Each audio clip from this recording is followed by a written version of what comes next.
Have you ever wondered why some people always get buy-in for their ideas, close deals effortlessly, or seem to win over everyone in the room? It's not magic, it's strategy. Today, I'm sharing 3 proven strategies to influence anyone, specifically tailored for the business world. Stick around, because by the end of this video, you'll have practical tools that can transform your interactions. Let's face it, whether you're pitching to investors, managing a team, or even negotiating with a client, influence is the key to success. The good news? It's a skill anyone can learn. So, grab a notebook and let's dive in. First up, building genuine rapport. Trust is the foundation of influence, and people are more likely to say yes to someone they like and trust. But how do you build rapport effectively in a business setting? Let me break it down. Start with these 3 techniques. Mirror behavior, subtly mimic their tone, pace, and even gestures. This creates a sense of familiarity. For example, if your client is laid back, adopt a casual tone. If they're formal, match that energy. Active listening, this is huge.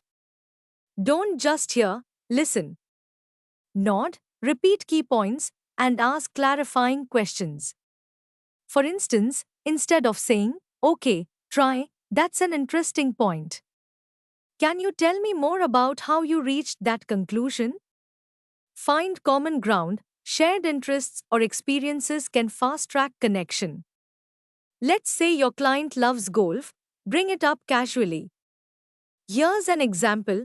A friend of mine, a sales manager, noticed a prospect had a coffee mug with a college logo. He mentioned he had a cousin who went to the same school, and boom, the conversation shifted from formal to friendly. The deal closed faster than expected.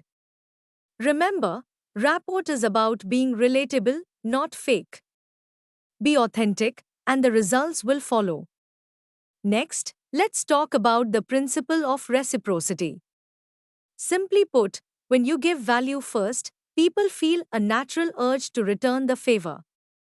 And this applies everywhere in business. Think about this. How often do companies give away free ebooks, consultations, or trials? It's not just generosity, it's strategy. By offering something valuable upfront, they build goodwill and open the door for future opportunities. Here's how you can apply it. As a leader, if you help your team meet a tight deadline, they'll be more willing to support you on your next big project. In sales, offer free insights or a detailed report before pitching your product. It builds trust and positions you as someone who delivers value. In networking, share a useful contact or resource. For instance, if a colleague is struggling to find a designer, recommend someone from your network. I recently read about a consultant who sent free, personalized audits to potential clients. Out of the 10 audits sent, 7 turned into paid projects. Why? Because the recipients felt compelled to reciprocate the effort. The secret is simple: start by giving value without expecting anything in return. It's a long-term game, but it works. The third strategy is social proof. People trust what others trust. If you can show that others have benefited from your idea or product, hesitation melts away. Social proof works because it reduces uncertainty.